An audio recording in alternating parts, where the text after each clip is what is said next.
time of the week when I get to talk to my colleagues who have been out there under the scorching sun and the cold moon to get the stories done. This is Reporters Blog on Joy News on Multi TV, and my name is Patricia. So let's go for a breather. When I return, I will fill you in on what's up for today.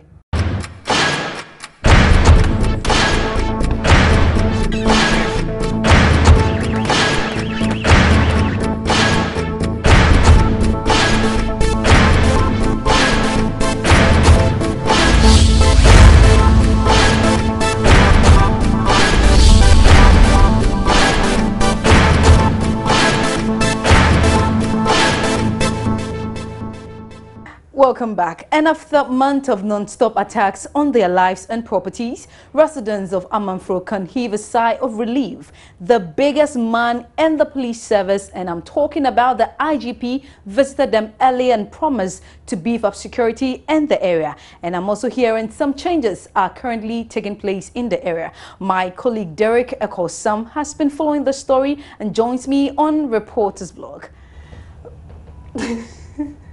But you know, how are you doing? I'm fine. You know, I'm fine. Okay, so now let's start from the bad news of the robbery attacks, and then. But even before we go to that, I think you're looking prettier today.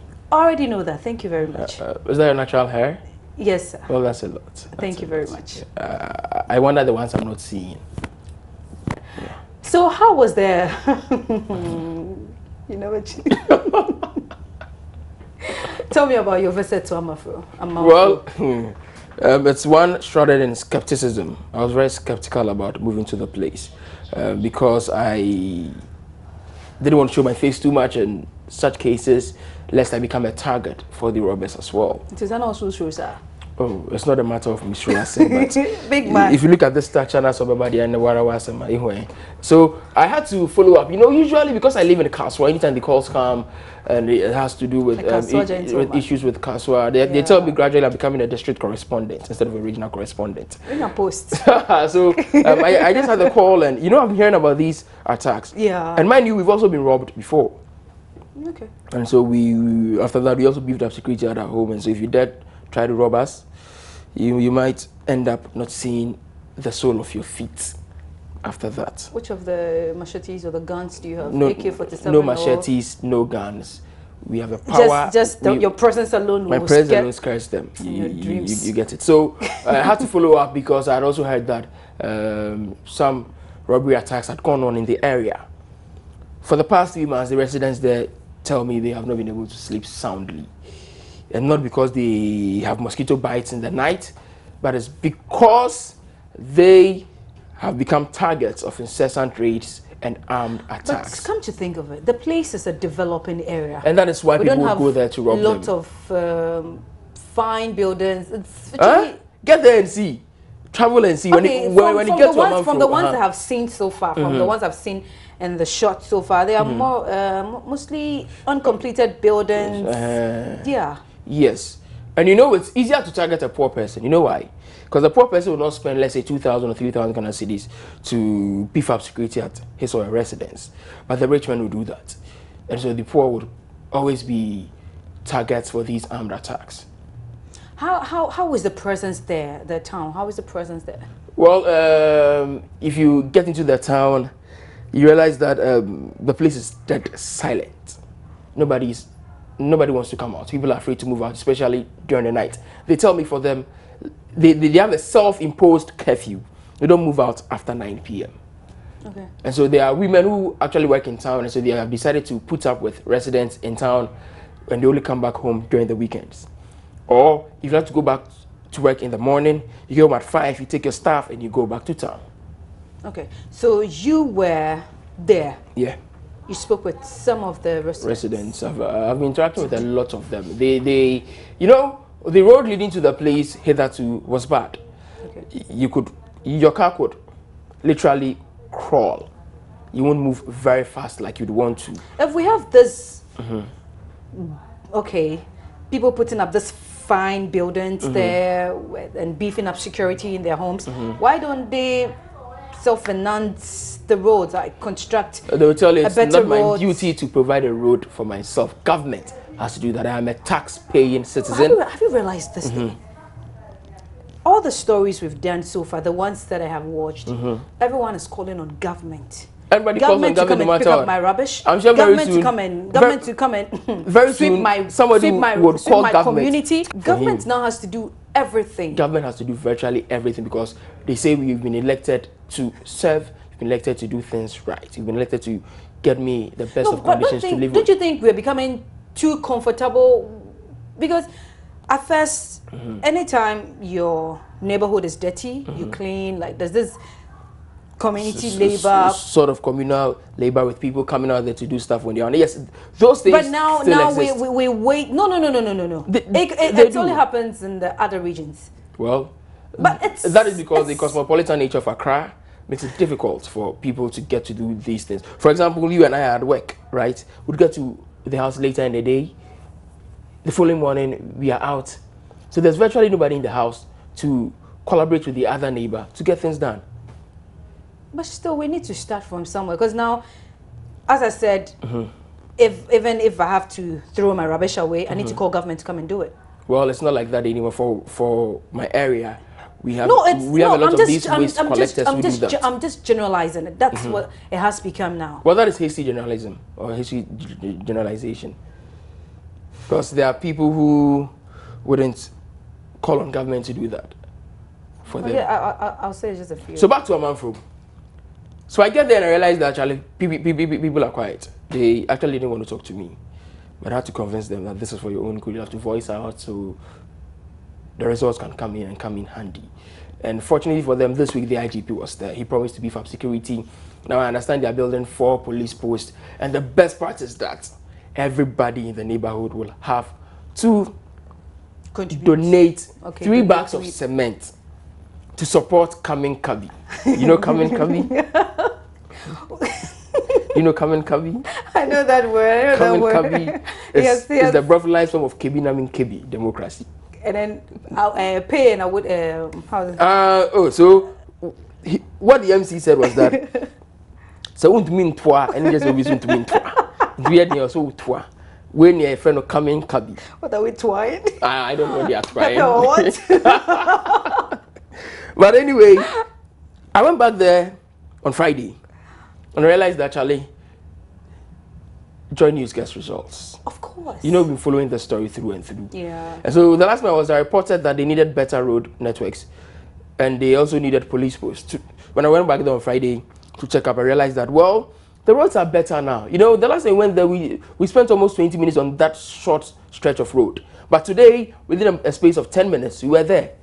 Wow. Yes, and hopefully by next Friday, the community police post will be done with furniture, with air conditions and everything for the police service to stay there and work from there. But the people are kicking against the Kamin Kabi. They're kicking against the twine of the cement. They say it's not their duty to be twine for cement. I thought it. So the people are not practicing Kamin Kabi. You get it? Away from the Kamin Kabi, thanks for your time on Reporters Blog.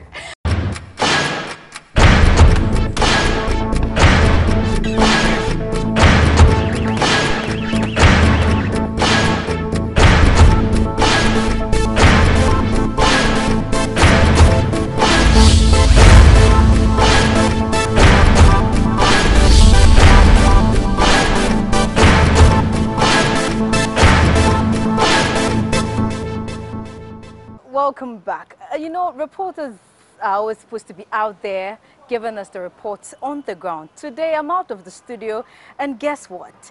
You remember this man? Anytime he's closing or anytime he's about to end his story, he tells you, my name is Rafiq, still I'm reporting from WA. Today, he's not reporting from WA. He's here with me. Welcome to Reporters Blog.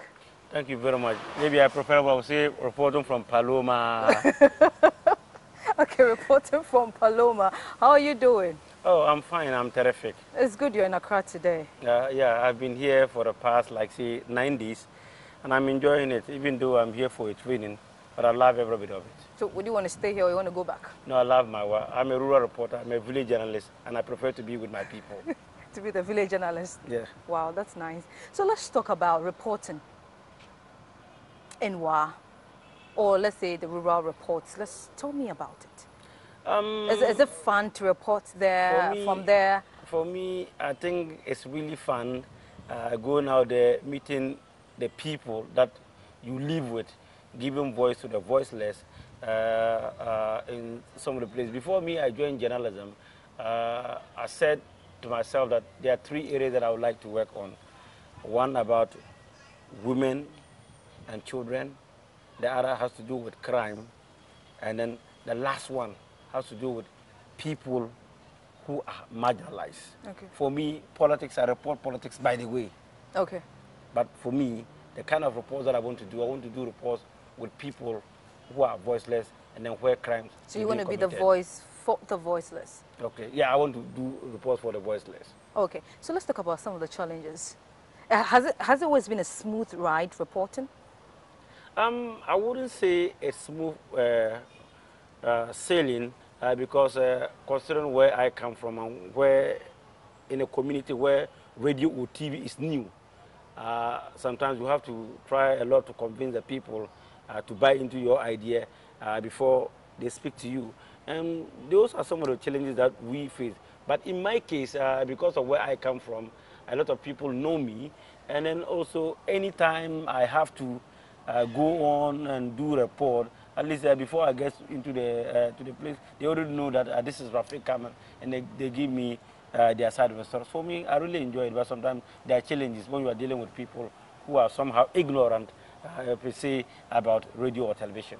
And so, you know, sometimes you need to at least do your best to convince them to change their mindset about radio or television. You even need to cite examples about people that were in situations like that. You did that report and who changed their situations. And at the end of the day, they buy into that idea. Rafiq, but sometimes it's not the first time. You have to go several times before they accept your proposal. Okay. Rafiq, let's say you're supposed to do stories from the whole of northern region. Let's say the last time you went to Kong, then you had to go to Tumu, then you had to come to Wa. How are you able to handle this? You have your own car that you move from one location to the other. And how do you get the information? You know, let me say that the family that I come from, probably the largest, is the largest family in Wa. And also, I'm an old man's son. My father was past 60 when he gave birth to me. Pension baby. Yeah, so I'm a pension baby. I always say that. And we are 27. And you can imagine. Are the last born? I'm the 24th born of my father out of 27. And so you imagine all these things. And because of the family that I come from, and then also because of my lengths, I have several people. There are people in Wa who are over 18 years of age, but who are my nephews and my grandsons and my granddaughters. And because of that connection, people do give me information regarding what is really happening. So I have no information regarding where to search for information. But the only challenge that I have is about the vehicle. Okay. Yes, I have at least about 2 cars at my disposal that I always use. But sometimes you need to have something in the packet to fuel it to go to some of those areas. You know, there is this interesting thing about you.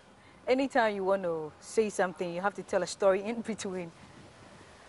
I told you earlier that I am an old man's son, and my father used to give stories a lot. And also, even the school that I went, storytelling was somewhere part of our extracurricular activities. And so sometimes in order to drum home the message, I have to give a story. So tell me a story. Oh, yeah. I've never been ambushed this way like that. But, you know, there was this lady who went to the boyfriend. And the boyfriend asked him, what are you going to take or drink? And the lady said, oh, you just give me Sprite. Spirit. The guy said, oh, if Sprite was to be in this room, nobody will be here. She was actually referring to Sprite. Oh! Give me Spirit. Okay, so now let's go to Wa. The story behind Wa. Probably if I wasn't saying Wa, you wouldn't be talking about it. And for me, I want to be unique. So that's your trademark? That's my trademark. And so at least as a journalist, you must have something people should remember about you. And so I love it. You know, when I say Wa, and then people, they want to know where Wa is. There are other reporters before me or several reporters from who are reporting from the regional capital. But none of them said it the way I say it. And so for me, I want to be different. And so when people do come from the southern part of the country or wherever they come, they come into WA and they want to look for Rafiq Salam. Wow. Indeed, your WA actually stands out in all the reports. Anyway, thanks for your time on Reporters Blog. And that was my colleague Rafiq Salam from WA. Now we move to the central region, Cape Coast. We'll be right back.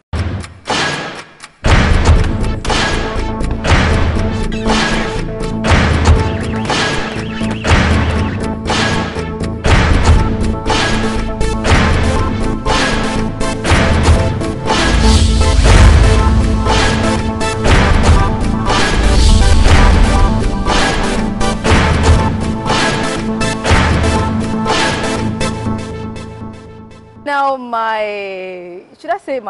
he used to be my close friend. He's actually from the central region, Richard Kojo Nyako. Yeah. I actually left you in the central region. And it happens that we are now working for the same company. Yeah. Anyway, I miss you. I miss you too. It's been a long time though. How many years now? We need you in the central region. Yes. One day, I think I can pass through one day, but not now. Exactly. Yeah, so since you are the main man there, you should be there. Because if I come, I might take over. I hear you now. I am even a fisherman, and I'm referred to as the Ogua fisherman. From a journalist now to a fisherman? Yes, I'm a fisherman, yeah. How did they come? Well, I like telling stories about the fishing communities, Elmina, Nomabo, Mori, and I've actually gone on a fishing expedition with them before. We left early in the morning, and we came late in the evening. Tell me about it. Well,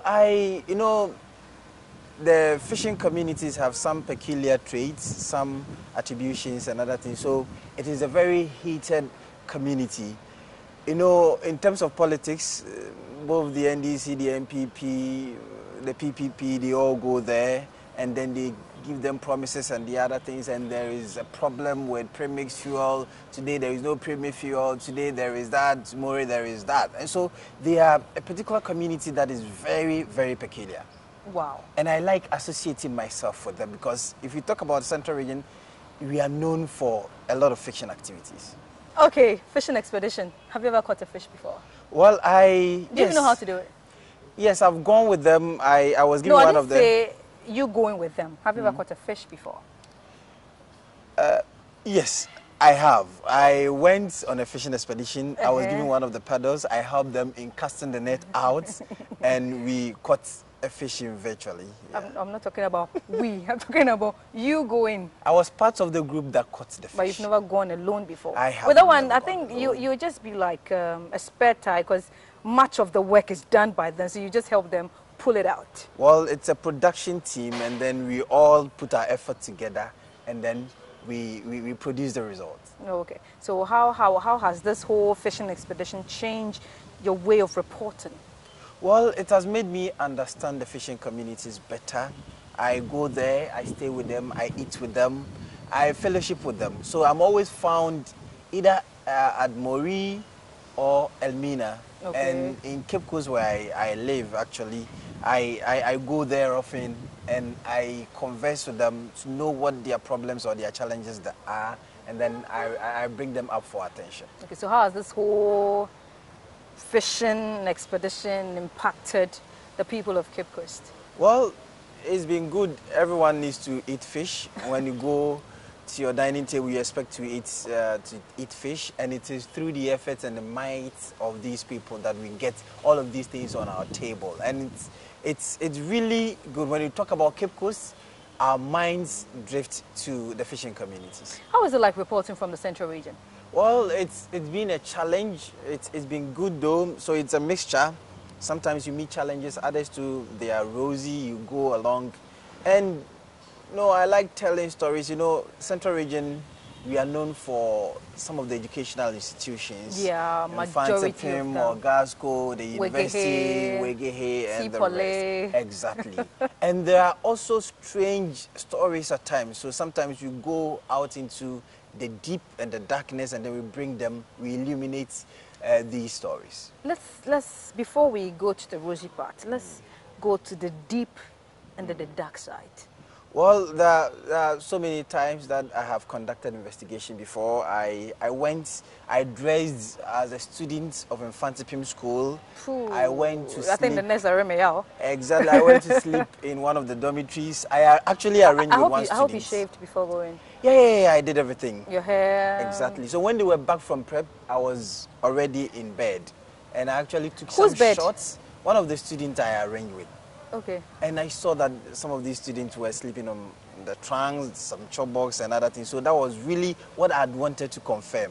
And my confirmation was right. And they were. So that story really came out big and it received some attention. And after that one, some of the old boys, even though, because the story was about their school, they threatened. But later on, they pulled resources together. And they to get them a better place. Exactly. So they brought Wiggy, for instance, donated some beds and the other things. Was it just Infante Pim you went to? Well, it's not only Infante Pim. Or you had to now dress like a woman and then go to Wiggy? No, for that one I've not done that before. But there was a story about the fishermen at Mori catching a live deer. You seem to be obsessed with the fishermen. Yes, and that is why where I live, and that is the makeup of the community I report for. Okay.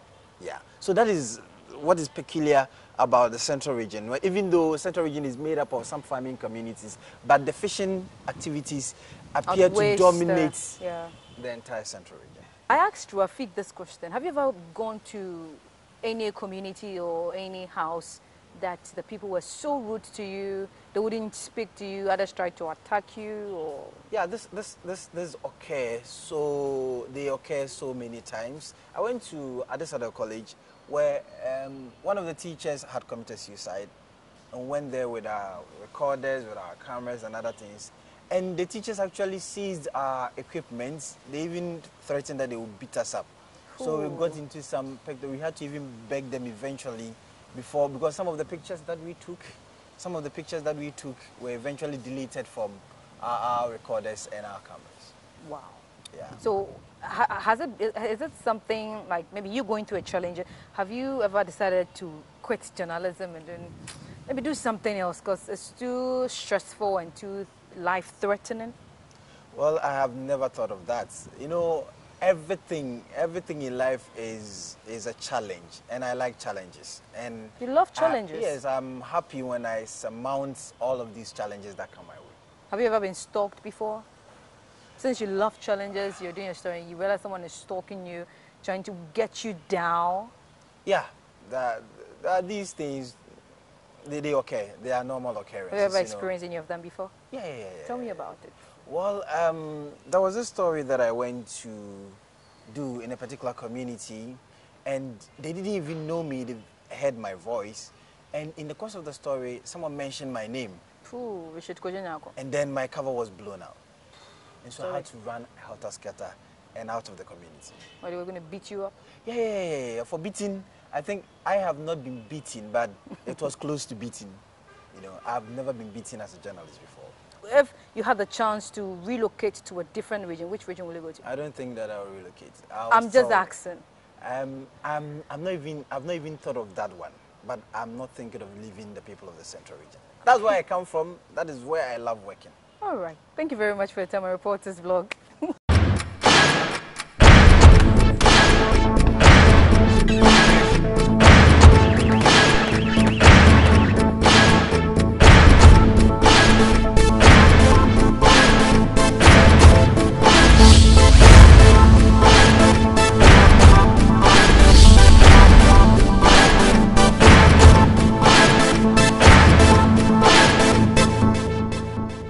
Let's listen to the soundbite of the week. We commercial drivers, we will understand they will intimidate we drivers again. Because if we didn't make careful in this country, we commercial drivers, very soon they will tell us that if you move your car, they will tell you, say, let me see your teeth. Police will tell you, say, let me see your teeth. Either if you are not brushing your teeth, and police will tell you that you are under arrest, then they will put the road traffic regulation for you. Say the law say as a driver, if you move your car morning, pace before you move your car. So right now we are saying enough is enough. They want to intimidate drivers in this country. So that's why we commercial drivers, we have make one in this country. We say we won't sit down and they will intimidate us. And one proverb I've learned from Rafiq Salam is you never greet the refuse dump. My name is Patricia Gasu. Until I meet you same time next week, stay blessed.